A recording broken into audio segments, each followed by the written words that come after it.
महाराणा लक्ष्य सिंह लाखत हिंदुओं के रक्षक व चुंडा की अमर गाथा 1382 से 1421 ईस्वी। महाराणा हम्मीर के पश्चात महाराणा खेता के नाम से विख्यात उनके पुत्र सेठ सिंह मेवाड़ के महाराणा बने। उन्होंने 1365 से 1382 ईस्वी तक राज किया। खेता भी अपने पिता की तरह ही पराक्रमी और महत्वाकांक्षी थे। उन्होंने अजमेर, मांडलगढ़, दसोर और छप्पन नाम का पहाड़ी क्षेत्र जीतकर मेवाड़ में मिला लिया था। गोंगुदा के मंदिरों के शिलालेखों के अनुसार खेता ने मालवा के सेनापति अमी शाह नाम के एक मुस्लिम आक्रांता को पकड़कर कारागार में डाल दिया था। अपने पिता हम्मीर की ही तरह खेता ने अमी शाह उर्फ दिलावर खां से सिंगोली में युद्ध कर उसे पराजित किया। कीर्ति स्तंभ के शिलालेख के अनुसार चित्तौड़ के समीप नानौर नामक स्थान पर खेता ने दिलावर को पुनः पराजित कर बंदी बनाया। कुंभलगढ़ के शिलालेख के अनुसार खेता ने पाटन गुजरात के शासक जफर खां को पराजित कर बंदी बनाया। बकरौल के युद्ध में दिल्ली के तथाकथित सुल्तान की खेता द्वारा पराजय का स्पष्ट उल्लेख मिलता है। आरसी मजुमदार के अनुसार यह व्यक्ति दिलावर खां था, जबकि वीर विनोद ने इस व्यक्ति को फिरोज शाह तुगलक बताया है। जो भी हो, यह पराजय तथाकथित दिल्ली सल्तनत पर मेवाड़ के प्रभुत्व का एक और प्रमाण है। खेता को मेवाड़ की गुरिल्ला युद्ध पद्धति का जनक भी कहा जाता है, क्योंकि वे अपने शत्रु को मेवाड़ की घाटियों में आने देते थे और दोनों ओर से घाटी बंद करके बड़ी से बड़ी सेना को भी कुछ ही देर में पूर्णतया समाप्त करवा देते थे। खेता बारू बारठ के काफ़ी निकट थे, जिन्होंने उनके पिता हम्मीर को चित्तौड़ विजय करने में सहायता की थी। ये बारू बरवड़ी देवी के पुत्र थे, जिनको हम्मीर अपनी कुलदेवी के समान ही पूजते थे।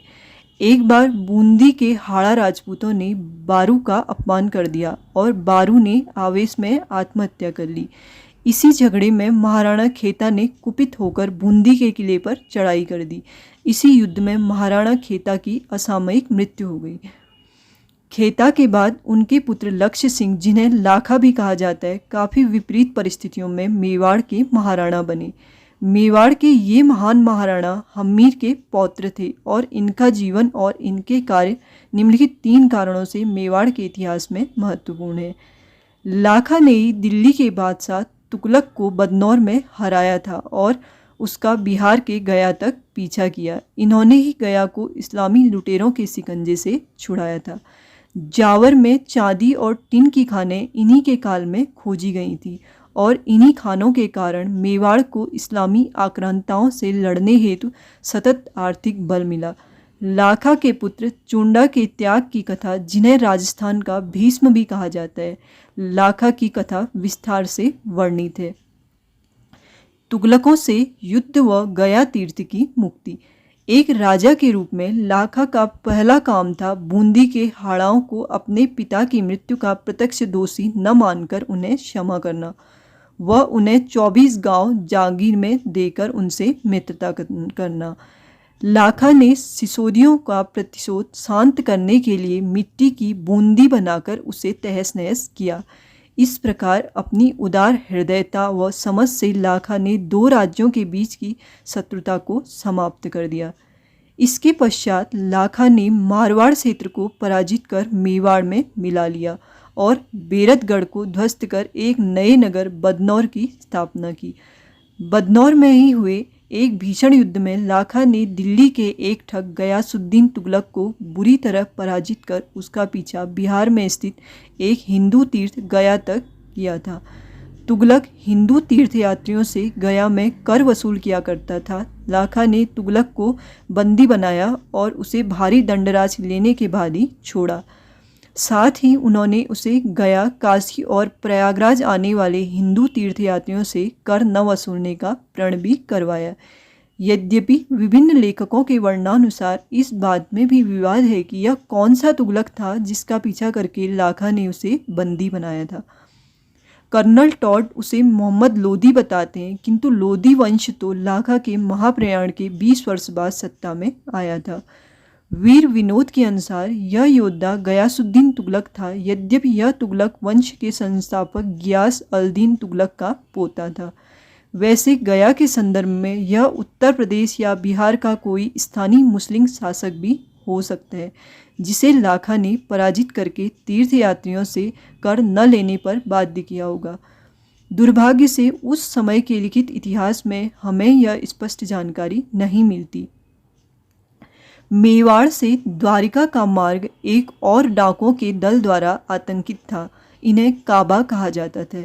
एक समय लाखा की माता सोलंकिनी जब द्वारिकाधीश के दर्शन करने जा रही थी तो इन्हीं काबा डाकुओं ने उन्हें और उनके रक्षकों को घेर लिया था। शार्दुलगढ़ के राव सिंह डोडिया ने तब मेवाड़ी सेना की सहायता की। दोनों के बीच एक छोटा सा युद्ध भी हुआ। राव सिंह और उनके पुत्र कालू और धवल इस युद्ध में मेवाड़ की ओर से बड़ी वीरता से लड़े। राजमाता की रक्षा करने इस युद्ध में राव सिंह की मृत्यु हो गई, पर काबा डाकुओं को अंततः पराजित कर दिया गया।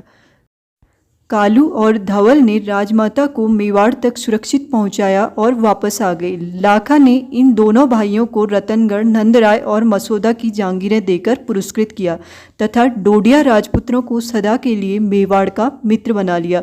डोडिया वंश के सरदार भविष्य में भी मेवाड़ के महाराणाओं के जीवन में महत्वपूर्ण रहे। राजमाता की अगली गया तीर्थ यात्रा में धवल उनके साथ गए थे और मेवाड़ के कारवां पर छापर के स्थानीय शासक शेर खान ने आक्रमण कर दिया। धवल ने उन्हें पराजित कर बंदी बना लिया और उसकी समस्त संपत्ति को मेवाड़ के राजकोष में समर्पित कर दिया। लाखा ने इस्लामी उपद्रवियों के साथ ऐसे कई छोटे बड़े युद्ध किए और हिंदुओं को उनके अत्याचारों से बचाए रखा। लाखा के राज्यकाल में जावर में चांदी और शीशे की खानें प्राप्त होना उस समय की दूसरी महत्वपूर्ण उपलब्धि थी। लाखा ने इस क्षेत्र में और अनुसंधान किया, जिससे वहाँ चांदी, टिन, शीशा, तांबा और अंजन का दोहन किया। ये खानें मेवाड़ के महाराणाओं के उनके भविष्य के लिए पर्याप्त धन की व्यवस्था करने के लिए अक्षय स्रोत बनी रही। लाखा ने इन खानों से प्राप्त धन की सहायता से मेवाड़ में विभिन्न स्थानों पर दुर्गों का निर्माण करवाया और चित्तौड़ दुर्ग का जीर्णोद्धार भी करवाया। चित्तौड़ दुर्ग में उन्होंने ब्रह्मा मंदिर के अलावा कुछ महलों का निर्माण भी करवाया। साथ ही उन्होंने अपने दादा हम्मीर के अधूरे निर्माण कार्यों को भी पूरा करवाया। चुंडा का त्याग व व्यक्तित्व। लाखा के जीवन की तीसरी और सबसे महत्वपूर्ण घटना भावनाओं, सम्मान और निष्ठा से ओतप्रोत है। यह घटना लाखा की वृद्धावस्था में घटी। लाखा के ज्येष्ठ पुत्र चुंडा उनके पश्चात मेवाड़ के लिए एक योग्य उत्तराधिकारी थे। मारवाड़ के राव ऋणमल ने चूड़ा से अपनी बहन के विवाह फलस्वरूप एक नारियल मेवाड़ भेजा। उक्त नारियल को मेवाड़ के दरबार में लाखा ने ग्रहण कर लिया, क्योंकि उस समय चुंडा वहां नहीं थे। लाखा ने मारवाड़ के दूत को कहा कि जब चुंडा आएंगे तो विवाह के प्रस्ताव पर निर्णय लिया जाएगा। लाखा ने मजाक में दूत से कहा, मुझे नहीं लगता कि तुम यह मुझ जैसे बूढ़े के लिए लाए होगे। चुंडा के आखेट से लौटने पर जब इस वार्तालाप का पता उन्हें चला तो चुंडा ने राव ऋणमल के इस प्रस्ताव को अस्वीकार करते हुए कहा, यदि मेरे पिता ने विनोद में भी इस प्रस्ताव में रुचि दिखाई है तो मेरा इस प्रस्ताव को स्वीकारने का कोई अधिकार नहीं बनता। राव ऋणमल इस बात से स्तब्ध रह गए और उन्होंने अपनी बहन का विवाह वृद्ध लाखा से करवाने से मना कर दिया। चुंडा ने इस विषय में बात करने हेतु मारवाड़ से किसी चारण को भेजने का आग्रह किया। तब चंदन चारण को समझने के लिए बुलाया गया। चंदन चारण ने चुंडा से कहा कि महाराणा वृद्ध हैं और यदि हम अपनी राजकुमारी का विवाह उनसे करते हैं तो उन दोनों से उत्पन्न पुत्र को जीवन भर तुम्हारी सेवा ही करनी पड़ेगी, अतः इस विवाह का औचित्य औचित्य नहीं बनता। इसके जवाब में चुंडा ने कहा, मैं चित्तौड़ पर राज करने के अपने अधिकार का इसी क्षण त्याग करता हूँ। मैं महाराणा और राजकुमारी से उत्पन्न पुत्र का आजीवन सेवक रहूँगा। चंदन ने फिर कहा, हे चुंडा, किंतु तब आपके पुत्रों का क्या होगा? चुंडा ने उत्तर दिया, मैं एक लिंग जी की शपथ लेकर कहता हूँ कि मेरा कोई भी वंशज मेवाड़ के सिंहासन पर अधिकार के विषय में नहीं सोचेगा। मेवाड़ के अजन्मे महाराणों को छूने से पूर्व उन्हें मुझसे युद्ध करना होगा। चंदन तब राव ऋणमल के पास गया और उन्हें समझाते हुए बोला, चुंडा एक सम्मानी वचननिष्ठ व्यक्ति हैं। उन्होंने मेवाड़ के राज सिंहासन का त्याग कर दिया है। यदि हमारी बहन को लाखा से पुत्र होता है तो वह उस राज्य का उत्तराधिकारी होगा। इस अवसर को जाने नहीं देना चाहिए और यह भी स्मरण रखिए राजन, चंदन की पुरानी लकड़ी नए से अधिक अच्छी होती है। इन सब बातों के चलते लाखा का विवाह मारवाड़ की हंसाबाई से हो गया। मारवाड़ की राजकुमारी ने विवाह के 13 महीने बाद मोकल नाम के एक पुत्र को जन्म दिया। यही मोकल आगे जाकर मेवाड़ के न्यायप्रिय और वीर शासक बने। क्या हम हिंदू कभी चुंडा के बलिदान का स्तर समझ पाएंगे, जो उन्होंने अपने पिता की एक जाने अनजाने में की गई एक छोटी सी इच्छा को पूर्ण करने के लिए किया। धरती के टुकड़ों के लिए भाइयों पर कोर्ट केस कर झगड़ने वाले हिंदू क्या चुंडा के प्रेम और त्याग की भावना कभी समझ पाएंगे? ऐसे महान व्यक्ति का चरित्र कितना उज्जवल और उच्च होगा, जिसने न केवल स्वयं को बल्कि अपने वंशजों को भी प्रतिज्ञावश मेवाड़ के राज्याधिकार से वंचित कर दिया। किस पवित्र विचार के चलते चूना ने ऐसा दृढ़ निश्चय किया होगा, यह किसी भी मनुष्य को नैतिक उलझन में डाल सकता है। चूना के सम्मान उत्सर्ग का उदाहरण केवल महाभारत में भीष्म का मिलता है, जब भीष्म ने राज करने के अपने अधिकार को अपने पिता शांतनु की इच्छा के लिए छोड़ दिया था। चूंडा ने जीवन भर मोकल की सेवा की और एक बड़े भाई की तरह उन्हें बाहरी और आंतरिक शत्रुओं से हमेशा बचाया। कालांतर में लाखा के देहावसान के बाद दुर्भाग्यवश माता हंसाबाई ने चूंडा के मंतव्य पर संदेह किया और उन्हें मेवाड़ से चले जाने को कहा। चूंडा ने अपने भाइयों समेत मेवाड़ की सीमा के बाहर मांडू के दिलावर खां के यहाँ अपना ठिकाना स्थापित किया। चूंडा के निष्कासन के बाद उधर मेवाड़ में महाराणा मोकल की असामयिक हत्या कर दी गई। मोकल के बाद उनके परम यशस्वी पुत्र कुंभा मेवाड़ की गद्दी पर विराजे। इस समय चित्तौड़ पूरी तरह से मारवाड़ के ऋणमल के नियंत्रण में आ गया था, जो कि कुंभा की दादी के भाई थे। सिसोदिया राजपूतों को इस प्रकार ऋणमल का मेवाड़ में बढ़ता हस्तक्षेप नहीं सुहाया तथा एक रात्रि को कुंभा का सेवक इक्का उनके पैर दबाते दबाते रोने लगा। जब कुंभा ने कारण पूछा तो इक्का बोला, चारों तरफ मारवाड़ी आ गए हैं, सिसोदियों के हाथ से मेवाड़ गया तो राठौड़ मालिक बनेंगे, यह सोचकर रोना आ गया। कुंभा ने माँ सौभाग्यवती से मंत्रणा की। स्वयं को यों घिरा पाकर माँ बेटे ने चूंडा को पुनः मेवाड़ बुलवाया। महात्यागी रावत चूंडा पुरानी बातें भूलकर तुरंत अपने सैनिकों के साथ कुंभा के पास आ गए। राव ऋणमल की हत्या की योजना बनाई गई। कुंभा व राजमाता के आदेश पर ऋणमल की एक दासी ने उनसे प्रेम का दिखावा कर उन्हें एक रात जमकर मंदिरा पिला दी। नशे में दासी ने ऋणमल का एक हाथ भी पलंग से बांध दिया। 8-10 बलवान सैनिक ऋणमल पर टूट पड़े। ऋणमल बड़ी हुई आयु में भी गजब के योद्धा थे। हथियार तो मिला नहीं, ऋणमल ने मरने से पूर्व एक लोटे से 3 सैनिकों को मार डाला। ऋणमल को अपनी हत्या का पूर्वानुमान था, सो उन्होंने अपने पुत्र जोधा को पहले ही चित्तौड़ की तलहटी में भेज दिया था। ऋणमल की हत्या के बाद चूंडा को जोधा को मारने भेजा गया। जोधा मारवाड़ की तरफ भाग गए, जहां मंडोर पर चूंडा ने चढ़ाई कर विजय प्राप्त की। कुछ समय बाद कुंभा की दादी माँ व माँ की मंत्रणा से कुंभा ने जोधा को क्षमा कर दिया तथा मारवाड़ में भिन्न राज्य स्थापित करने की आज्ञा दे दी। वृद्ध चूंडा को पुनः मेवाड़ बुला लिया गया। पितामह भीष्म की बात चूंडा भी बहुत वृद्ध होकर मोक्ष को प्राप्त हुए। दुर्भाग्य से इन महापुरुष चूंडा की मृत्यु किन परिस्थितियों में किस स्थान पर हुई, यह स्पष्ट ज्ञात नहीं है। चूंडा हिंदू धर्म के उन अज्ञात अनाम नींव के पत्थर के समान हैं, जो कभी न पूजे जाते हैं न सराहे जाते हैं। वे तो दिखाई भी नहीं देते, बस अपनी नियति के मौन स्वीकार में धर्म को अपने कंधों पर उठा संकट की घड़ियों से पार लगाकर अदृश्य हो जाते हैं। चूंडा जैसा देव पुरुष वीतरागता का सर्वश्रेष्ठ उदाहरण है। सहज पितृभक्ति, अकूत राष्ट्र प्रेम, सुख दुख व जय पराजय को समदृष्टि से जीने वाले विलक्षण राजपूत चूंडा के चरित्र की सुगंध यदि हिंदुओं के सार्वजनिक जीवन में प्रवाहित हो जाए तो हमारा समाज आज भी निखर सकता है। चूंडा के वंशज चूंडावत कहलाए और उनकी आने वाली सभी पीढ़ियों ने मेवाड़ की हमेशा सेवा व सहायता की। चूंडावतों ने भविष्य में मेवाड़ के सभी युद्धों में महत्वपूर्ण भूमिका निभाई और महाराणा सांगा तथा महाराणा प्रताप के युद्ध अभियानों में उनके साथ मिलकर लड़े। चूंडावतों ने पीढ़ियों तक मेवाड़ की सेवा की और मेवाड़ की सेना में हरावल दास्ता सदैव उन्हीं का दायित्व था। चूंडावत आज भी पूरे विश्व में फैले हुए हैं और ये काफ़ी सफल और गौरवशाली लोग हैं। रावत चुंडा व उनके वंशज चूड़ावतों की यह विलक्षण गाथा आज के परिप्रेक्ष्य में दो कारणों से अनुकरणीय हो जाती है। पहला, राजपूतों के लिए वचन कितना मूल्यवान होता था, बिना कोई लिखा पढ़ी मुख से निकली हुई बात कितनी महत्वपूर्ण होती है, यह हमारे पुरखों द्वारा स्थापित मूल्यों से हम समझ सकते हैं।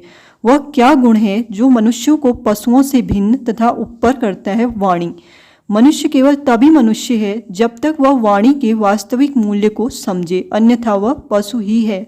समकालीन हिंदू समाज में जो मिथ्याचार का बोलबाला है उसे मिटाना है तो राव चुंडा जैसे महापुरुषों के जीवन से सीखना ही पड़ेगा। मुख से बोला हुआ वचन ही वाणिज्य, संबंध, परिवार, शिष्टाचार, बोलचाल व समाज का आधार होता है। वचन निभाने वाले समाज ही संसार के शिखर पर आरूढ़ होते हैं। झूठ बोलने वाले समाज एक रिक्त व्यवस्था में जीने को अभिशप्त होते हैं। इस दृष्टि से समकालीन पाश्चात्य व जापानी समाज हिंदुओं से आगे हैं। वहाँ आज भी वचन का इतना मूल्य है कि बड़े बड़े व्यापारिक निर्णय भी मौखिक आश्वासन पर हो जाते हैं। समय आ गया है कि हिंदू समाज भी वचन के मूल्य को आत्मसात करे। जो दूसरी और महानतम बात चूंडा के इस वचन से निकलती है वह है पुरखों का सम्मान। चूंडा के इस वचन का उनकी संतानों व पीढ़ियों ने पालन किया। मानव इतिहास में ऐसे त्याग के उदाहरण मिलना असंभव है जहां अपने एक पूर्वज के दिए हुए वचन को 500 वर्षों तक उनकी संतानों ने निभाया। चूंडावतों ने न तो कभी मेवाड़ के राजघराने के विरुद्ध विद्रोह किया, न किसी षड्यंत्र का भाग बने, वरन निष्प्रह निर्लिप्त भाव से कर्मयोग के सिद्धांत को अपने वक्ष पर धारण करके हिंदू इतिहास में एक अभूतपूर्व उदाहरण स्थापित किया। मेवाड़ की विजय गाथा का बहुत बड़ा श्रेय इन विलक्षण चूंडावत राजपूतों को जाता है जो अपने किसी एक पुरखे के दिए एक वचन के लिए मेवाड़ राजघराने की निष्ठा में कटते रहे, मरते रहे, पर कभी मेवाड़ के सिंहासन पर कुदृष्टि नहीं डाली, कभी विश्वासघात नहीं किया। जिस दिन हिंदू समाज चूंडावतों के इस अप्रतिम त्याग के मूल्य को समझ गया, उस दिन हमारे सार्वजनिक जीवन में हम भी कदाचित मुख से निकले वचन का मूल्य समझ पाए, अपने पुरखों के प्रति निष्ठा का वास्तविक अर्थ समझ पाए। निष्ठा ही सर्वस्व है, निष्ठा ही मनुष्यता है, निष्ठा ही पूजा है, निष्ठा ही प्रार्थना है, निष्ठा ही जीवन है। यह प्रकरण जहाँ चूंडा की महिमा दर्शाता है, वहीं दुर्भाग्य से लाखा की अतृप्त कामुकता को भी प्रकट करता है। कोई पिता इतना कामांध भी हो सकता है कि अपने ही पुत्र को उसके अधिकारों से वंचित कर दे। चूंडा तो राज्य का त्याग करके इतिहास में अमर हो गए, पर लाखा के धवल जीवन पर यह कालिक तो हमेशा रहेगी कि उन्होंने अपने ही पुत्र के साथ अन्याय किया। चूंडा का त्याग तो भीष्म के त्याग से भी महान था, क्योंकि चूंडा के वचन का मूल्य तो उनकी पीढ़ियों ने भी चुकाया। व्यक्ति अपने अधिकारों की बलि तो दे सकता है, लेकिन अपनी संतानों के अधिकार की बलि इतिहास में कम ही देखने को मिलती है। लाखा की तरह हस्तिनापुर के महाराज शांतनु की काम वासना का कितना भयंकर मूल्य भारतवर्ष ने चुकाया जब भीष्म के प्रकरण की परिणति महाभारत के भयानक संग्राम में हुई। इस जगत के सब दुख कुइच्छा से जन्म लेते हैं। कुइच्छा क्या है? जो इच्छा संतुलन में ना हो। आयु के साथ संतुलन में, आपकी आयु के साथ संतुलन में, आपके श्रम के साथ संतुलन में, परिवार में आपके स्थान के साथ संतुलन में, धर्म के साथ संतुलन में न हो, वही इच्छा कुइच्छा है। कुइच्छा को मिटाने के लिए धर्म की समझ आवश्यक है। अपनी आवश्यकता से अधिक धन, अपनी योग्यता से अधिक सत्ता, अपनी आयु के विपरीत आचरण, ये सब धर्म के विपरीत हैं, इसलिए दुख लाएंगे। काल की गति को समझकर जीने वाले व्यक्ति व समाज ही सफल व सुखी होते हैं। यदि चूंडा मेवाड़ के महाराणा होते तो क्या होता, यह तो कभी भी ज्ञात नहीं हो सकेगा, पर हिंदू राजाओं की कामांधता कितने भयानक परिणाम ला सकती है, यह सीखने योग्य बात है। चूंडा के प्रकरण को यदि छोड़ दें तो महाराणा लाखा एक विलक्षण शासक सिद्ध होते हैं। उस समय के मेवाड़ की एक अद्भुत प्रथा और थी। जब राजा वृद्ध हो जाते थे तो वे स्वेच्छा से राज्यभार त्याग देते थे और कुछ चुने हुए योद्धाओं को लेकर भारतवर्ष के तीर्थों को इस्लामी उपद्रवियों से बचाने हेतु निकल पड़ते थे। राणा लाखा भी अपनी वृद्धावस्था में भारत के पूर्वी हिस्सों में स्थित हिंदू तीर्थों को यवनों से मुक्त कराने निकल गए और ऐसे ही एक युद्ध में वे मोक्ष को प्राप्त हुए। लाखा वह अद्भुत महाराणा हुए जिन्होंने अपने पुरखों की ख्याति व मेवाड़ की भौगोलिक सीमा का बहुत विस्तार किया। अपने संघर्षपूर्ण जीवन और सम्मानपूर्ण अंत से मेवाड़ की आने वाली पीढ़ियों को वे समझा गए कि हिंदू धर्म को इस्लामी उपद्रवियों से बचाना ही उनके जीवन का मूल उद्देश्य है। तथाकथित दिल्ली सल्तनत लाखा के समय में खंडित हो रही थी और गुजरात व मालवा में स्वतंत्र इस्लामिक राज्यों की जड़ें जमने लगी थी। लाखा अपने पुत्र मोकल व पौत्र कुंभा के लिए पर्याप्त धन व संसाधन छोड़कर स्वर्ग को सिधारे तथा मेवाड़ के इन महान महाराणा के जीवन का पटाक्षेप मध्य भारत के किसी अज्ञात युद्ध में हुआ।